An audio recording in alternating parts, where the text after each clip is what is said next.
Hello, welcome to the video. Something kind of funny just happened. I'm just sitting down to record the video that I had prepared for this week. And before I sat down, I looked at our YouTube studio, like the back office for our YouTube channel.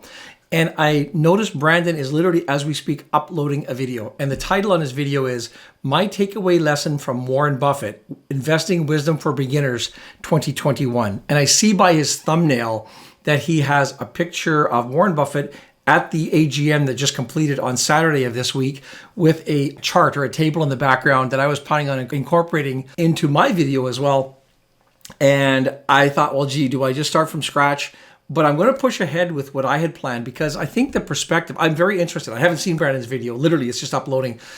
I'm curious to see what his takeaway lessons were from this. And I'm going to share you the same. I did spend time on Saturday while the entire meeting, and sadly an hour beforehand, watching all the ads, etc., because I thought the meeting started an hour before it actually did, but that's neither here nor there. I spent the time watching the video or the meeting streamed online to see what else I could take away. And just because I love investing, and Warren Buffett has been such an icon in our industry, I'm also going to, in this video, not only share my takeaways, I'm going to share an experience or a couple of experiences, because I've been blessed over the last number of years where I've literally been able to go to 2 AGMs live in Omaha. As most of you know, the Berkshire Hathaway AGM is this big event that occurs annually or has occurred annually in Omaha, Nebraska, which is the headquarters, and that's where Warren Buffett lives.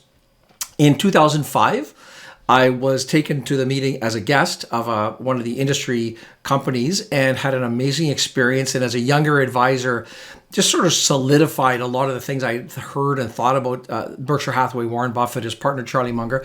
And my most recent visit was 5 years ago. They were different experiences.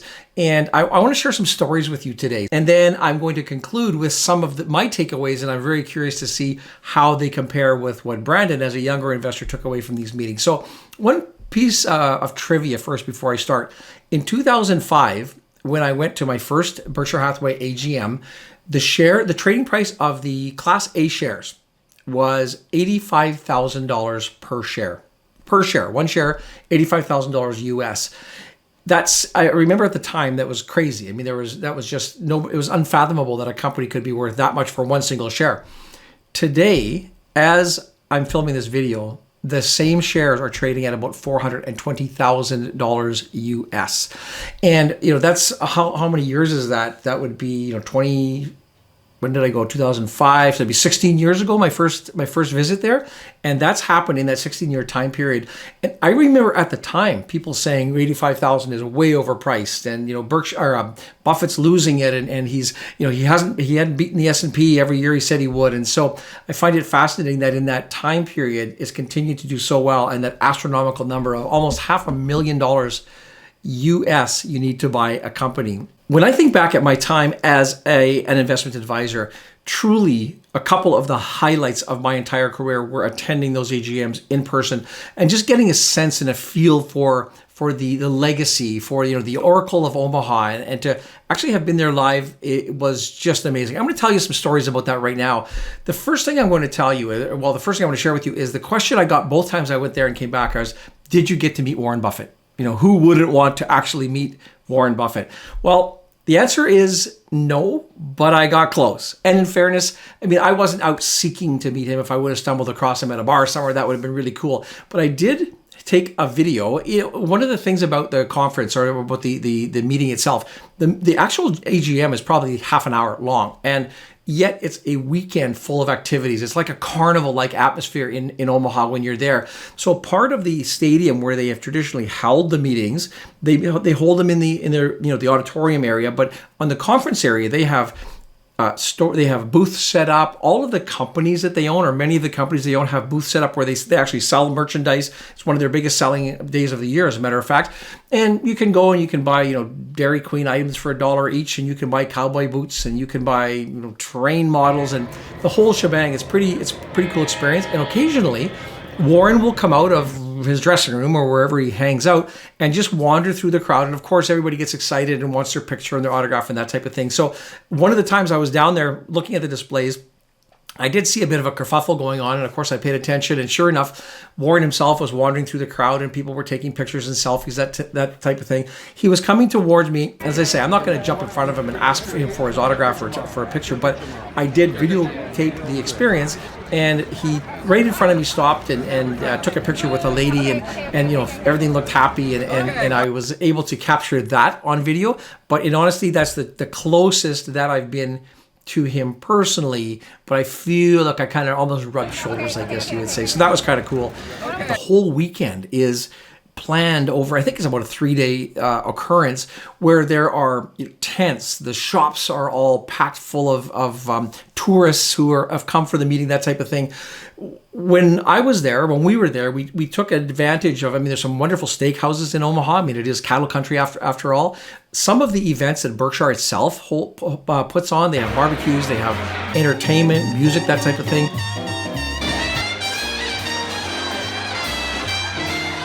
One of the things we did, we went to Borsheim's, which is one of the companies that Berkshire owns, and they have a big, shareholder night where you can go in and buy the jewelry. Now, I think they say they put them at a discount. I'm not a big jewelry guy, so I didn't buy any. But one of the stories I saw, one of the buddies I was with was looking at buying a watch, and right beside us there was a couple, and the wife had spotted, I think, a brooch or a necklace or something that she had wanted to buy, or she caught her attention, and she had asked the person behind the counter, like, how much is that?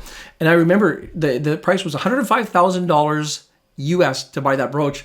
And my buddy Mike and I looked at each other kind of like, whoa, that's pretty expensive. And the husband said, we'll take it, like, without hesitation. And I realized there is so much money at this conference. There's multi-millionaires, and there are in fact many billionaires that are, spending time in there. The energy in the town and at these events is really quite magical. The stadium, the event at the stadium, let me tell you about that. First of all, pre-event. So on the morning of, I think typically the meetings are on Saturdays, and I don't know what time they start, 7:30 or 8 o'clock, but for a couple of hours before the event starts, people start lining up because you don't have reserved seats. When you want to go to the event, as a shareholder, you apply for passes. In fact, I'll show you, I dug out my passes here. I don't know how this will come across on camera, but in 2005, this was the shareholder's pass. I hope that's coming across clean. What you do is you get that, you take your lanyard, you're hanging around your neck, and that shows that you're eligible to enter the meeting. My most recent 2016, this was the other pass here. Now these are, I know it's kind of sound kind of silly, these are special to me. These are like memorabilia from the industry. And Warren Buffett and Berkshire and Charlie Munger, they're icons in the industry. So to have these items is pretty special to me. I just keep them tucked in a drawer, but I remembered and I thought I'd bring them up for this video. This morning I noticed, browsing around, that you can actually, this pass here, the 2016 pass, I'm sure they're all like this, on eBay. I can sell this for $19 US. I don't know, you got to be pretty, pretty down on your luck if you're actually going to be selling one of these passes for $20. But I'm not selling mine. I'll probably pass it down to the kids if they have any interest at that point. Getting back to the actual event. So when the people line up for hours before, now when the doors open, as I say, there's no reserved seatings. So it's almost like a mini stampede to get to your seats. It's a full auditorium. And aside from the board of directors at the front, and I guess a few other probably VIP sections, it's first come, first serve. So you see people literally sprinting to get good seats. And I'll show you here where we sat, the 2016 meeting. It was, the seats are okay. You'll notice that there's a big stage set up, and Warren and Charlie sit in that. You can see them there, the little spot there by those golden curtains. And of course, they have the big screens on there so everybody can see what is happening on there.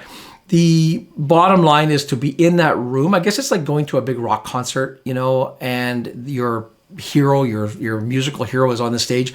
They look like a little speck far away, but they're there, and you're sharing the experience with them, and that's pretty cool. Both years I went, I got pretty good seats. I wasn't sitting way at the back, I wasn't at the front. I guess you have to be an A shareholder to do that. Another experience that you have to take in if you go to, I would say to Omaha in general, but certainly on the weekend of the AGM, is you got to go see Warren Buffett's house. It's it's in town, and we hired an Uber to go to one of the other events, and we just said to him, you know where Warren Buffett lives, and he laughs. This is, of course, every taxi driver, every Uber driver knows. So we drove by there, and we took a little detour on our way to the event, and we got our picture. You can see our smiling faces here in front of Warren's house. a little story that he told this year on the streamed AGM is he met Charlie Munger, his partner, 62 years ago. And when they met, he was actually buying this house. And Charlie was actually building a house at the same time as younger men. And they both live in the same houses today. Now, they're nice houses. They're not, little shacks that have all, gone to pot and you wouldn't want to live in. But the humbleness of these guys who could go out and buy any spot on the planet, they bought the houses, they're both comfortable, and they're still living in those places 62 years later. So I think that's a lesson about sort of the mindset of those two gentlemen. In the Omaha, or the town or the city of Omaha during that week, another sort of byproduct, I guess, of being there during the AGM is if it's important, if you like it, if it's cool, you get to hang out or at least rub shoulders with multimillionaires and with billionaires. And a couple of quick stories. We were in a lounge at the hotel we were staying at one night, and everybody's sitting there having their drinks, enjoying their cocktails and their conversation.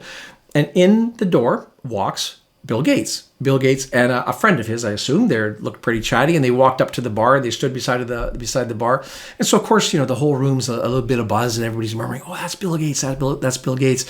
And they got a couple of drinks, so they're just standing by the counter, taking a couple of sips. Well, within a couple of minutes, I would say, the first person had walked up and asked, I can't remember, can I take your picture or can I have an autograph? Whatever it was, walked up and it sort of interrupted, I would say, the two guys. Seconds after that, the next person came, the next person. And within a couple of minutes, they were literally surrounded by a crowd of people. Very polite, but all wanting an autograph, a photo, that type of thing. And I felt really bad. And I've always thought since I was young, I'd love to be rich, but being famous doesn't really interest me. Like, the rich and famous and the mystique of this, it just seemed to me that I'd like to be able to go relax and enjoy a drink and some conversation with a good buddy without that. So after about 5 minutes or so, they abandoned their drinks. They sort of wished everybody well, said they had to leave, and they walked out. Everybody, went back to their own tables. Probably half an hour later, the same thing was repeated. They came back in again. They went to the same spot, got their drinks, fresh ones, and started sipping them. And this was repeated again. So I really felt, a few weeks ago, I did a video on Can Money Buy Happiness, and it can buy a lot of stuff, but heck, I would not be happy if every time I went out into public, I was, swarmed by a whole bunch of individuals and, taking up my time and wanting my autograph. I get it. That's, it's kind of special, I guess, if you have it, but gee, it's not a life I would want to live. Another story of, wealth, I guess you would say. My favorite bar, I guess, in Omaha is called the Havana Garage. And it's a cigar bar. You go there, you have your beer, and they have a big, huge walk-in humidor. You can pick out your cigar or a glass of scotch, whatever your preference is. And my buddies and I were sitting there having a cigar and a drink. And one of the things about this week in Omaha is that everybody's friends with everybody. And everybody, is taking pictures together, and you're meeting people, and everybody says hello. And one of the women who was just standing beside us at the bar and we're chatting with introduced us to her family. And the fellow, the man at the table, I didn't recognize him at the time, but his name is Stephen Burke. And he was a Comcast director. He's actually on the board of directors of Berkshire Hathaway. And he's in fact, just as of this late last year, November or December, he's finished his term as the CEO of NBC Universal. And this is a multi-millionaire sitting there in the pub, just like anybody else. And there's no way you would know. There's no pretentiousness or no, flashing money around like I've seen at some of the local bars in Vancouver. Just the nicest guy, the nicest family. And these are experiences that it's just almost surreal. Like, this guy could buy this town, and yet he's just sitting there like everybody else, drinking a beer and having, I don't even remember if he was smoking a cigar. It doesn't really matter. Another quick story I'm going to tell you about being famous in Omaha is a little bit of a twist to this one. My friend Dave and I, we were out at one of the events. On our walk back to the hotel, we wanted a snack, and we came across this taco truck, I guess you'd call it, like a food truck. And we decided we'd have a wrap or something on the way home. So there was a group of about 5 or 6 people standing, I would say probably 8 to 10 feet away from the truck. And so we just sort of went past them up to the counter to order. And as we got there, we heard this lady from behind, and she said, like, "Hey, what are you guys doing butting in?" And we didn't realize they were waiting in line. We thought maybe they were waiting for their food or just standing in the area. So we turned around, of course, being polite Canadians, we apologized profusely and said, "Oh, we didn't realize that you were in line." And the lady said, like, "Who are you guys, Beavis and Butthead?" Because we had butted in line. Well, imagine their shock when I said, well, actually, I'm Beavis. They said, yeah, whatever. I pulled out my driver's license and I showed them my driver's license, and they didn't believe it was real at first. At first, they thought it was fake. Well, by the time I had convinced them that my name is Beavis, I became a little bit of a celebrity. Not a rich one, but I was famous for my 15 minutes of fame there. And the people in the group all wanted their picture taken. And we got a real kick out of that. We thought it was a pretty funny moment in the big scheme of things. Now let's get to the actual meat of the meetings and what you take away from these meetings. And as I mentioned, I saw Brandon had produced this video. I don't know what he said in it, although I do assume because he had those charts on there, he talked about the largest 20 companies and the 30 years ago and today. So I'm not going to mention that. I hope he did put it in there, but I am going to give another takeaway from the meeting this year, but then 4 takeaways that I learned from my previous actual experiences being there. So number 1, the takeaway I heard from this year, the question that came out, or the topic of discussion at the time was, Warren Buffett is kind of famous for saying buy an S&P 500 or an index fund in general, but he recommends the S&P 500 and let it go. Don't worry about trading stocks. And he, sort of acknowledges that most people don't have the experience or the skills necessary to actively manage a portfolio. So just be passive. You will do well over time, and that's proven to be a very good strategy. Charlie Munger was talking about, the question was essentially, what do you have against professionals, or why not hire professional management? And his quote, or what he said during the meeting, and he prefaced it by talking about particularly the last year and how so many people have gotten into the markets and it's their first experience, and we're seeing wild swings, and without the proper skills, you can be taken advantage of. And he said, I'm going to read this just to make sure I get it properly. He said, I don't like the professionals who take the suckers. And he wasn't saying blanket professional management is bad, but he recognizes, and I believe it's true, that a lot of the huge swings that are going on right now are people manipulating and are being manipulative of the real rookies, the noobs, who are just trying to learn the ropes, and I think need a strong foundation before they get into these the short squeezes and all the things that we've seen over the last little while. And so Charlie's point is, don't be a sucker and get taken in by these people dispensing all this advice, and predominantly don't miss out because this is the opportunity and all that type of thing. And as an individual who spent the better part of my adult life guiding other people and counseling other people, the worst people in the industry are those who take advantage of people who don't know what they're doing and they put their faith in you. So if you're a YouTuber who is learning the ropes, be wary and don't just fall for every little pitch that comes out there because it's going to hurt you at some point. 4 key takeaways. First of all, number 1, I think this is one of my takeaways, but it's a lot of fun. If you have the chance to get to Omaha during the next year's AGM, if you can afford it, take it. It's expensive. I mean, hotels are expensive, flights are expensive during that week. But if it's in your budget, and if you're an investor, it's really quite an experience that I think is really nice if you can take advantage of that. I'm skeptical there will be one next year. Really, since even 5 years ago, I see how much Warren and Charlie have slowed down. And I know Charlie hasn't traveled the last couple of years. It could be COVID related. It could also just be, he's 97, so maybe he's not up to traveling these days. I have no idea. But if there is one next year, take it in, because there's certainly not going to be a lot more of them. Another lesson: nothing happens overnight. I mean, these guys have been at it, Berkshire, 50 years plus, building this immense wealth. And they are students of buy good quality companies, hold them for the long term, not a ton of trading. It doesn't mean you can't. And in fact, they do make trades, but, manage the portfolio with a long-term perspective in mind. Nothing happens overnight. Another lesson is that you will make mistakes. And Warren Buffett is so humble. In fact, almost too humble. Where during the meetings, people will say, "Well, Berkshire did this or Berkshire did that and made that decision. And you sold the airlines too early," and he always will say, "Berkshire didn't do it. I did it. That was my decision." He's making those trade calls. Being humble when you are making those calls, you're going to make mistakes. You're going to make the wrong bets from time to time. Just learn from it. Admit your mistakes. Don't try and be the hero and know it all, because that's never going to work out very well. Have your plan, stick to the plan, And just when you fall off track, get back on track. Last lesson I would say I will take away is, if you have good quality assets, you can take the losses. The markets go up and down. If you're an equity investor, despite what some gurus say, you will have periods of time, days, weeks, months, years sometimes, where your investments don't pan out. And if you have crappy stocks, crappy holdings, just like if you have a crappy piece of real estate, it's not going to recover.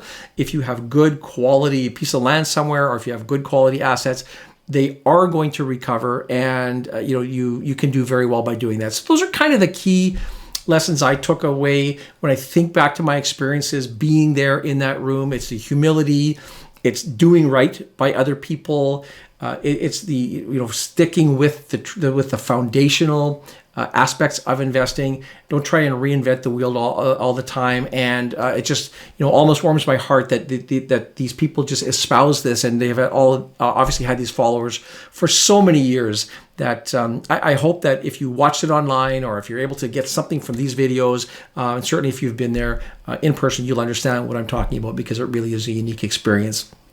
Not many more chances. If you get a chance, go. I'm going to wrap this video up. As always, I will point out that just beneath this video, there is a link to our Investing Academy. And if you're a beginner investor, or if you're an experienced investor who just wants to learn more about the way the markets work, or to stay up to date, we do have a variety of courses and a newsletter and our private memberships group, that type of thing. Maybe for you, maybe not. But if it is something you're interested in, the link is down below. I will wrap up the video, and I will say, please, big thumbs up would really help if you enjoyed the video. And I look forward to seeing you in the next video.